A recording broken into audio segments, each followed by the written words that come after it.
Hello and welcome to ENI UK and Europe edition. I'm Giancarlo Matera reporting from London.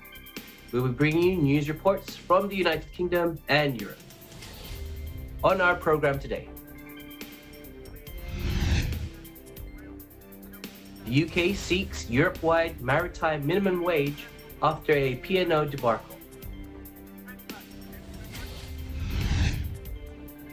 France and Germany get ready as Russia warns to stop gas deliveries. And joining us live today, we have Ariane Celestino. Hello, Ariane. Hi, Giancarlo. Today I'll be reporting about how a ceramics business from a city renowned for its pottery is gearing up for the Queen's Platinum Jubilee. Back to you, Giancarlo. Thank you, Ariane. We look forward to that news report. Also from the United Kingdom, a report by Eric Daniel Celestino, Tyree Season, and Joshua Season on the Sushi Bake Challenge. From Italy, the rise in fuel price is a reminder of the period of austerity. This report will be brought to us by Zavina Danielle Baltita.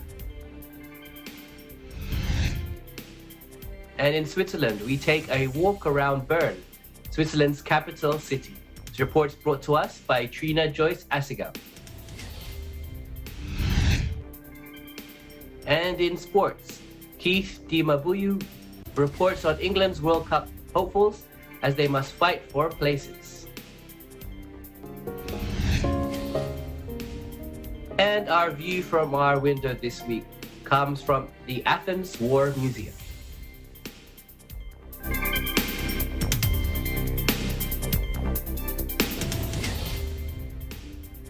The UK government said Wednesday it wants a minimum wage for maritime workers after the P&O ferry sacked almost 800 seafarers to replace them with cheaper agency workers.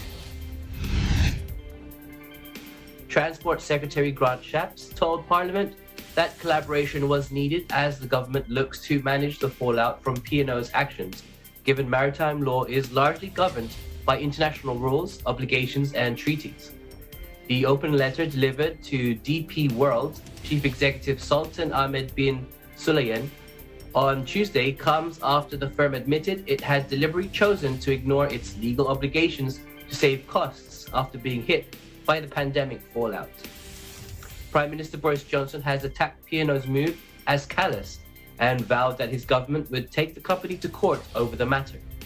The union letter called for an immediate reinstatement of workers who were sacked via Zoom on March 17 and replaced by cheaper agency staff in a move that sparked angry protests across P&O facilities.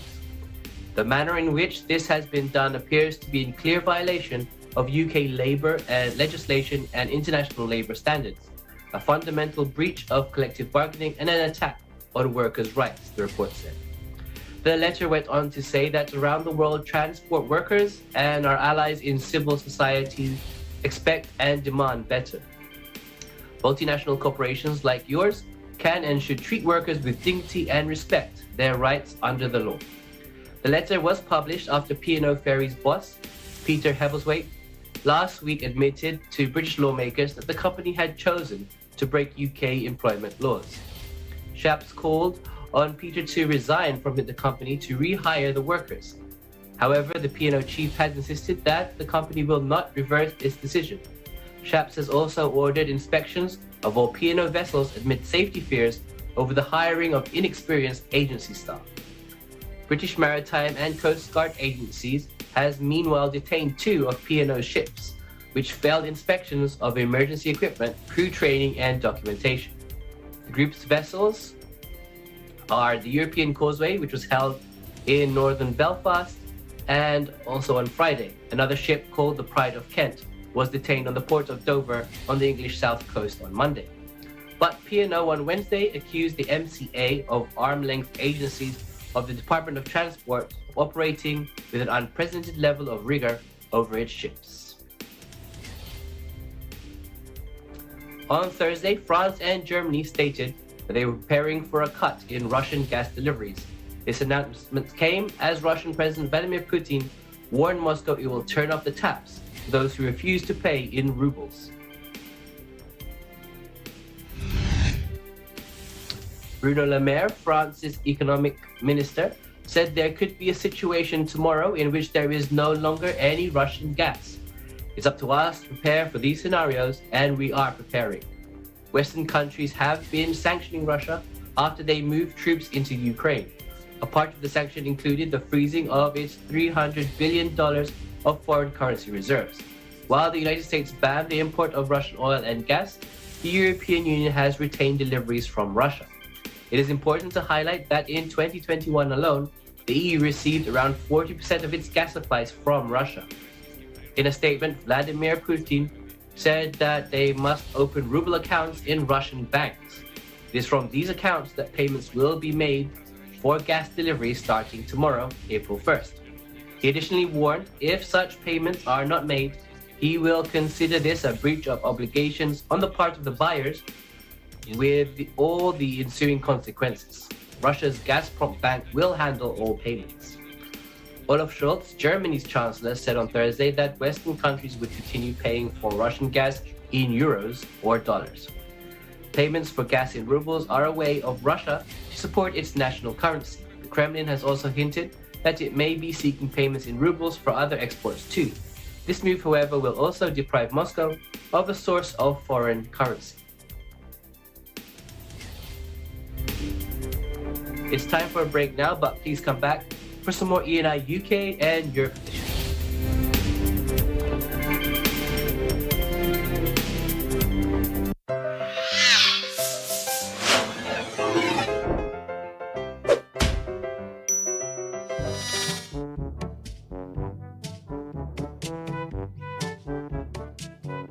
Hoy, Mr. Pwede!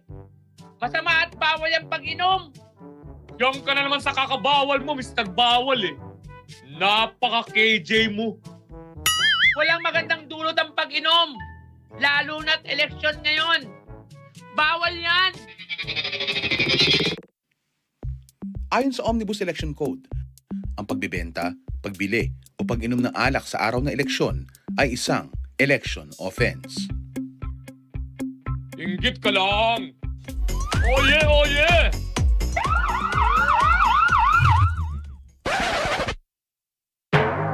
Pakawalan niyo ako! Hindi na ako uulit! Hay nako! Nasa uli talaga ang pagsisisi. Don't drink and vote. Ako si Mr. Bawal na nagpapaalala na hindi na nga mabuti ang pag-inom ng alak, tapos sa eleksyon, gagawin mo pa? Bawal yan!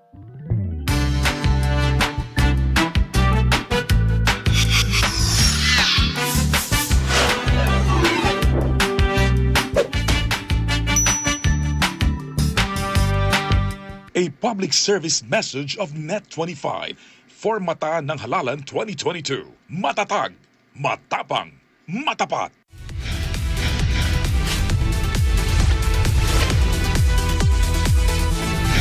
Muli natin balikan ang unang bugso na may istorya ng pagtulong, tagumpay at pag-agapay sa mga pamilya na ating pong narespondihan.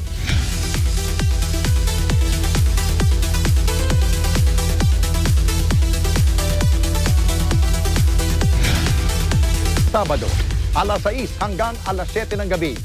Ito ang Responde, Mata ng Mamamayan.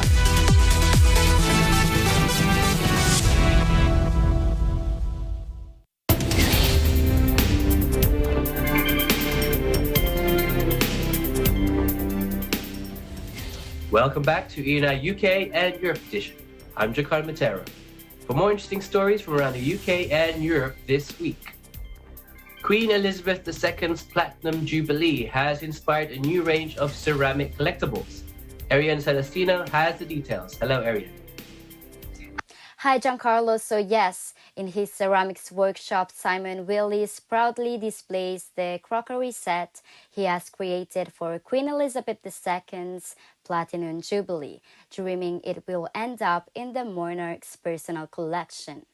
He couldn't miss this opportunity. Let's hear what he thinks about the much-awaited event. Obviously, living in Stoke-on-Trent, it's where the business started. So we decided that we wanted to do something that was made here, designed here, decorated here, because it's an event which won't ever happen again. We have not the chance of seeing another queen or king on the throne for 70 years, so it's a big deal. Elizabeth became queen on February 6, 1952, and June will be the focal point of public celebrations to mark her unprecedented 70-year reign. To celebrate the occasion, Goviers has been selling a Platinum Jubilee range of cups and plates with traditionally English flower designs since last July. It became the world center of pottery production in around 1800, prospering for decades before going into sharp decline, with factories closing and relocating to Asia.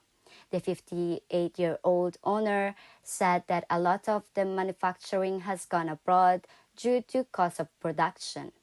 He also added that, however, those factories don't produce Jubilee pieces because they see the market is not big enough for them. Willis stumbled into the ceramics industry after studying economics, specializing in the auto industry. Given most of his customers are collectors from Britain, he had no hesitation in creating a new Jubilee line.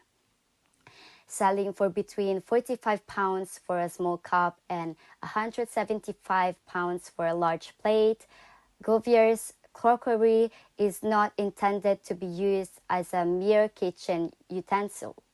Instead, it is meant to be displayed alongside other commemorative ceramics. Souvenirs dedicated to the popular queen, who turns 96 next month, and the wider royal family are typically rolled out to mark every birth, wedding, and celebration. Such souvenirs generated almost £200 million in revenue during the Diamond Jubilee in 2012, with 5 million commemorative cups and ceramics sold, according to the UK Centre for Retail Trade. Goviers is particularly keen to impress one potential customer, Her Majesty, the Queen. That's all from me. Back to you, Giancarlo.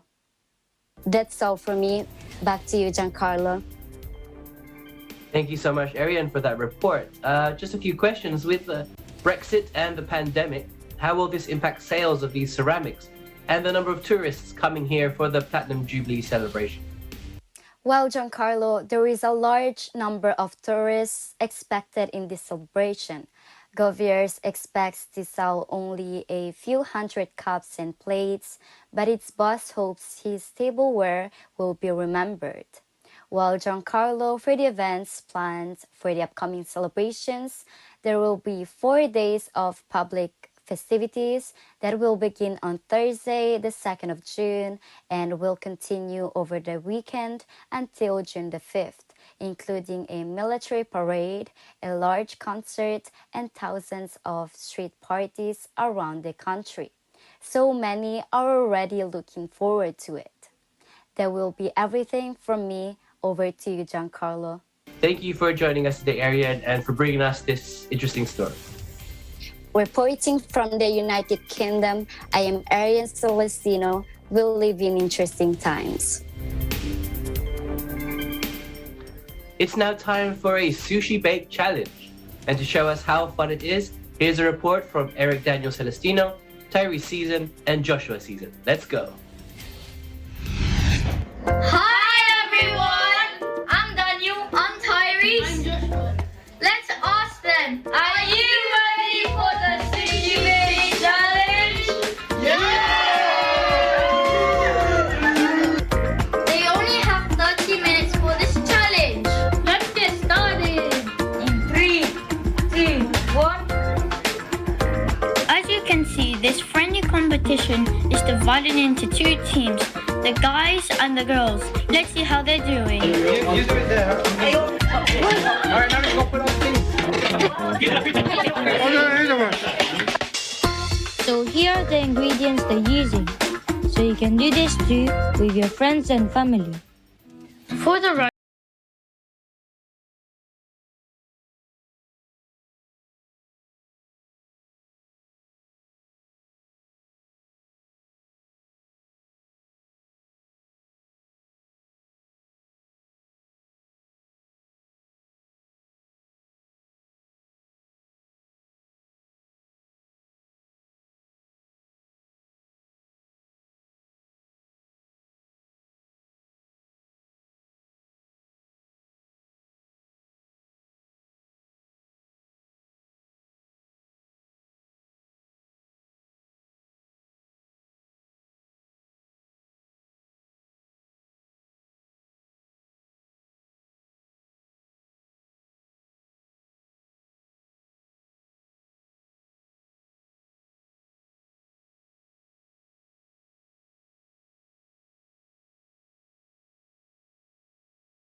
enough with the trivia.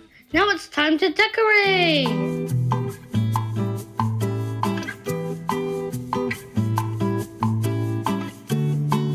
Team 2, Team 1, Team 2. Now that they're done with the decorations, they can truly say that it was a simple recipe to follow. And it's now your turn to make it. So what now? Are we done? Not yet. Here with us, we have 3 special guests that will be judging the dishes. The team that scores the most points wins the challenge. The judges will mark them on the presentation of the dish, how good it tastes, teamwork, and even how long it took them to make. So let's find out the winner of a Sushi Bake Challenge. All right, so are you guys ready to know the winner of the Sushi Bake Challenge? The winner goes to Team 1!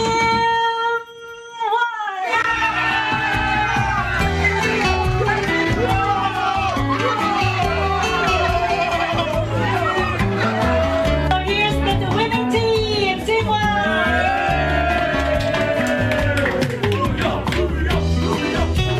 How do you feel about the outcome of the challenge? I was really surprised because at first I thought that we might have not have won because we were all just feeling it, but it might not have been that good. But I was surprised to see that we were actually the winning team. I believe that the end result was quite surprising as well, as, like I said, I am quite proud and happy. Let's go. Looking back, What was the one thing that your team could have done better to win?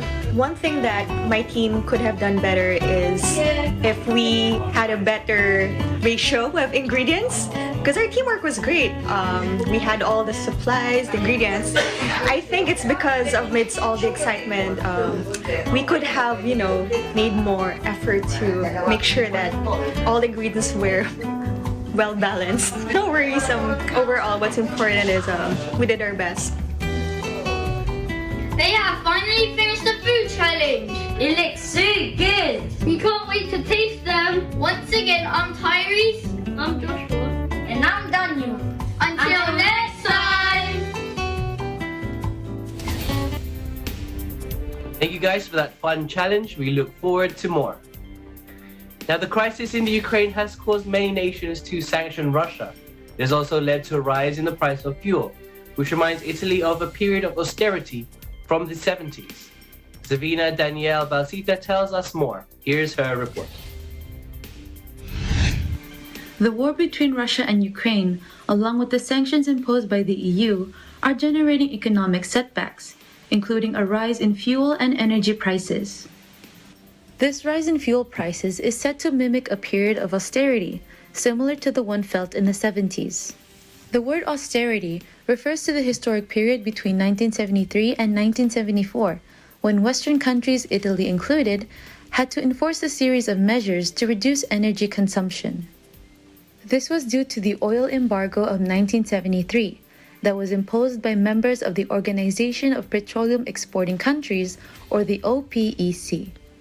As a response to this crisis, the Italian government implemented a series of measures to save energy, such as vehicle circulation block on Sundays and festivities, like Domenica a Piedi or Sundays on foot, which in turn pushed some people to get creative on how to go about the city. Today, Italy's main concern is to find a way to face inflation already brought about by the pandemic and now the ongoing war. In a survey called Inflation Perceived in Italy, conducted by Il Sole 24 Ore, 2 out of 3 Italians, that's 67% of the population, think that the tensions of war will have a lasting effect on prices, and 86% say that they might encounter a price surge similar to the oil shock in the 70s. According to the survey, those aware of the inflation have been perceiving it ever since January in more commercial areas, especially in comparison to December of the past year. Aside from the health bills, rise in prices is mostly present in energy expenses, gas, heating and electricity, and of course at gas stations. A slight increase in price of produce can also be noticed. From Rome, Italy, I'm Zavina Danielle Balsira. We live in interesting times. Thank you for bringing us this report, Savina. It's time for another break now, but please come back for some more ENI UK and Europe edition.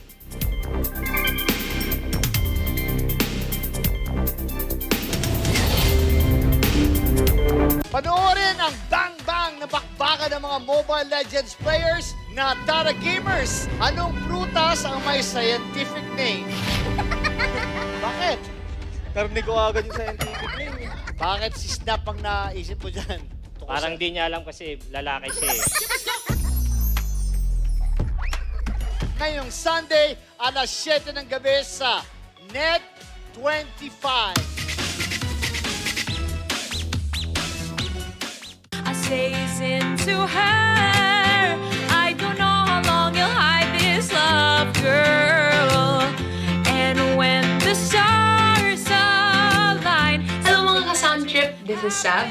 Abangan niyo po ako ngayong Sabado, April 2 sa mga likhaing awit ni Mr. Gabriel Tagantad sa Letters and Music. 1 p.m. dito lang sa Net 25. See you there! Into her.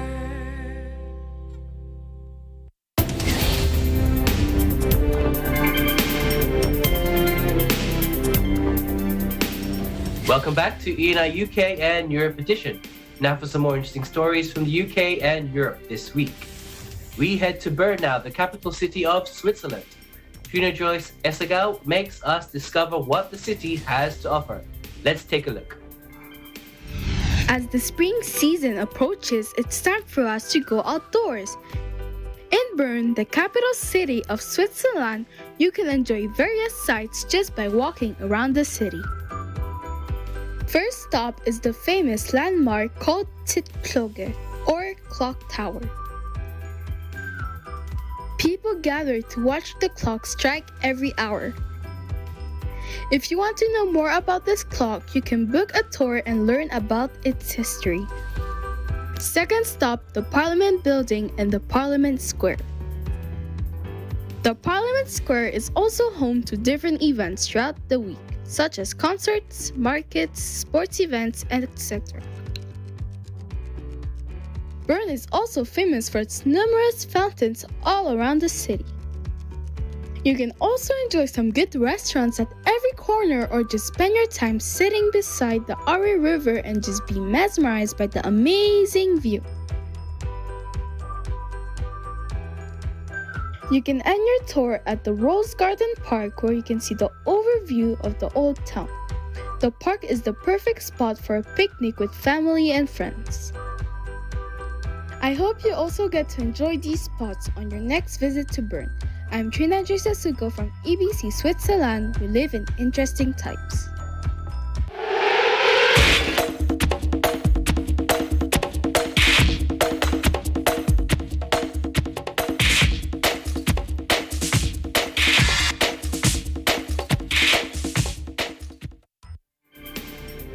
Thank you for showing us around Bern, Trina. We go to our sports news now, where Keith Dimabuyu brings us the latest in football as England eyes the World Cup in Qatar. Let's watch.